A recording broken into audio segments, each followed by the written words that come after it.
সীতাকুণ্ড উপজেলার বাঁশবাড়িয়া ইউনিয়নের ৯ নম্বর ওয়ার্ডে অবস্থিত আকিলপুর নাগরিক উন্নয়ন সংঘের উদ্যোগে বৃত্তি পরীক্ষা ২০২৫ এর পুরস্কার বিতরণী এবং সংগঠনের প্রথম বর্ষপূর্তি উদযাপন করা হয়েছে।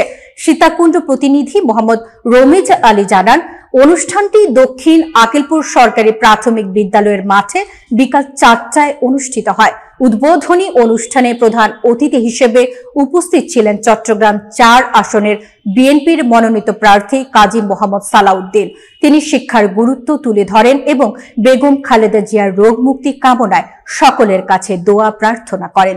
বিশেষ অতিথি হিসেবে উপস্থিত ছিলেন সীতাকুণ্ড থানা বিএনপির সদস্য সচিব কাজী মোহাম্মদ মহিউদ্দিন, সাবেক সাধারণ সম্পাদক জয়নাল আবেদিন দুলাল, কুমিরা ইউনিয়ন বিএনপির সাবেক সভাপতি ইদ্রিস মিয়া মনির, এহতেশাম হায়দার টিটু, সাবেক সাংগঠনিক সম্পাদক মঞ্জুরুল আলম মঞ্জু, রুস্তম আলী এবং সভাপতি ইউসুফ আজাদ।